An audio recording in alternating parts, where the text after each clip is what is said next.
This is Curtis Goad, man. Just want to tell y'all real quick about drugs, man. You know, don't ever do drugs because not only will they destroy your life, but they can kill you too.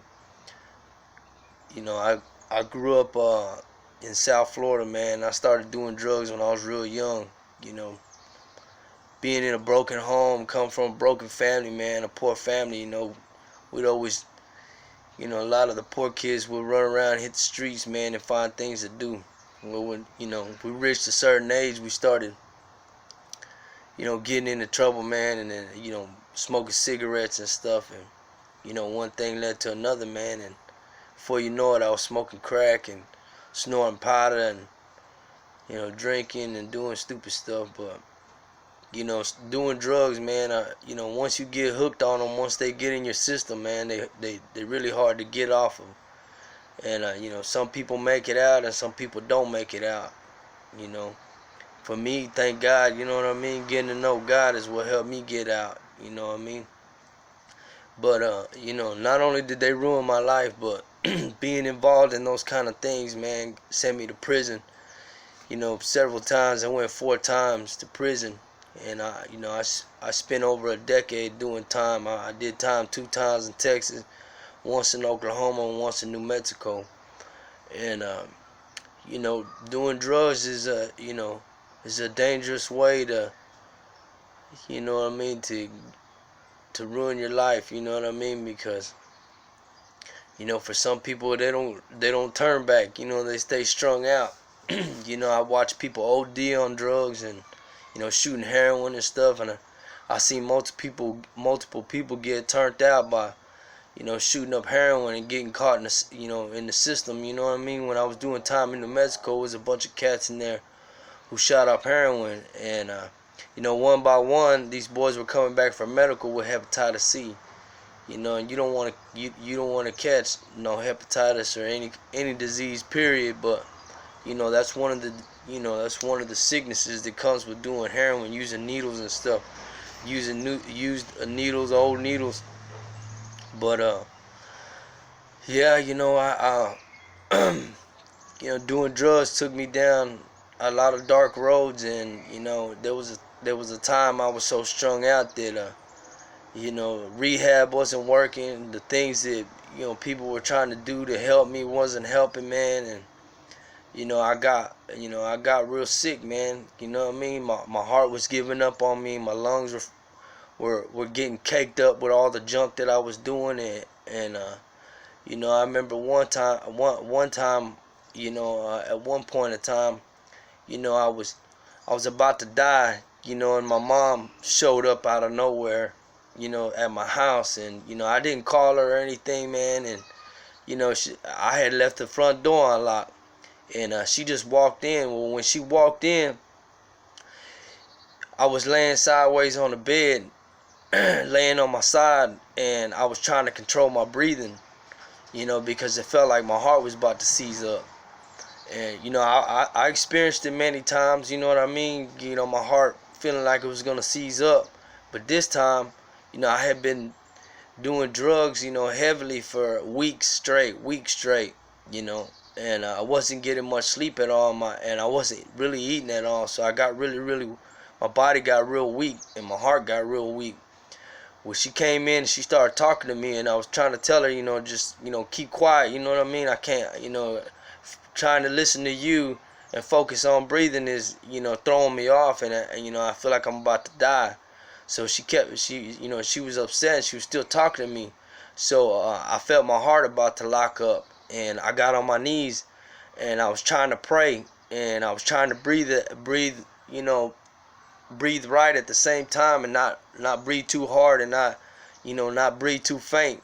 I was trying to control my breathing so that my heart could settle. And my mom, I told my mom, I look back at my mom, my mom's a Christian lady, you know what I mean? She's a pastor now. But I told my mom, I was like, I said, pray for me, Mom, because my heart's about to stop. And my mom started praying for me, and I felt this pain in my chest, man, and it went up both sides of my arms, It went on my left side and it went up my right side of my arms and it came across to my chest. And my heart was trying, man, trying to make it, but trying not to seize up. You know what I mean? The demons behind them drugs, man, they were trying to stop my heart, man, with everything. But my mom, even though she was angry at me, she started praying for me. And I can't remember all that she was praying, but I know she was praying to God, man, to help me make it through this. And my heart, man, it lasted for several minutes. My heart trying to seize up on me, and slowly but surely, it started to, kind of relax a little bit, and it started getting this steady little pumping pace back again, and it started to ease up, and I was begging God, man, not to take me, especially in front of my mom, you know what I mean? So, once it subsided, I laid back on the bed for a little bit. My mom's talking to me, and I had some dope sitting on this table, on this dresser, and I told my mom, I said, get that piece of dope right there, and get rid of it. And I had this pipe, this glass pipe, and and it was glass, you know what I mean? It wasn't very long. It was probably about that big. Some of y'all know what a crack pipe looks like, but it was made out of glass. And so once I felt better, I got up and I took that pipe and I threw it on the ground. And man, I threw that sucker hard on the ground. And I remember when it hit the ground, that sucker shot straight up in there. Almost hit the ceiling. And it landed, it hit the ground a couple times, and then it stopped. And I grabbed it and I looked at it and it wasn't broke. So I grabbed it again and I threw that sucker real hard on the ground. And it bounced straight back up into the ceiling, man. And I was trying to get it to break. And I remember, somebody gave me this knife, and it was a nice size, metal knife. It had like 3 blades on it, but it was pretty heavy. So I remember I put that pipe in a shirt and I started to stomp on it, and I couldn't break it, man. So I took this knife, and my mom's standing there watching me. I take this knife and I start beating on it, and I thought, well, maybe if I hit the end, just the tip of it, I can start to break it from there, and it will break. It'll start to break. Man, I put it in that shirt and I started beating on it with this it's pretty heavy little knife, man. It's a solid knife. Man, I couldn't break that crack pipe for nothing, man. Not nothing I was doing to that pipe would break, man, would break that pipe. And I turned around, I looked at my mom, and I was like, man, this stuff is the devil, Mom. I said, look, he don't want me to break it, man. And my mom told me, she said, I've been trying to tell you, son. I've been trying to tell you. Now, I'm my mama's only son, man. She has one daughter, you know what I mean? But I'm her only son. I'm the oldest one. And that's a lot for a mother to see, her son strung out and messed up on drugs. You know what I mean? And, it wasn't at that time that I got clean, but it was, a couple years down the road. I think I lasted 2 years that round being strung out. But I started getting high on dope, man, when I was about 13, 14 years old. And by the time I was 15, I was pretty strung out. But, I gave my mom that pipe, and she took off with that pipe, man. And, so, I stopped for a few days, you know what I mean, and then it started, the urge, the desire for drugs started coming back and attacking me, man, and, it overwhelmed me again, and, I fell, a couple more times, but, it took about another, almost year before, I went to rehabs. I went back and forth here and there, man, and I tell you, man, the only thing that helped me, the rehab places told my family, we don't want him here no more, man, because he got something else wrong with him. We don't know. He keep going and coming back, going. We trying to treat him and help him, and nothing's working. So you got to find something else to do. And, there was a couple times I was losing my mind, you know what I mean? I wanted to leave town. I wanted to run away, and I didn't know what to do, you know what I mean? I didn't know what to do. I couldn't get control of myself. I wanted to get clean. And, man, I started begging God, help me, begging God, you know, every day, even while I was getting high, you know what I mean? And when you start getting high and doing drugs for a long time, you start seeing stuff, man, and you start hallucinating, and the demons start getting closer to you, you know what I mean? It starts becoming like a reality, man, what's happening in this spiritual world, you know what I mean? So, you know, I beg God, man. I kept begging God and begging God, you know what I mean? For 2 years straight, I prayed and I talked to God, man. And one day, man, one morning, you know, I would smoke so much.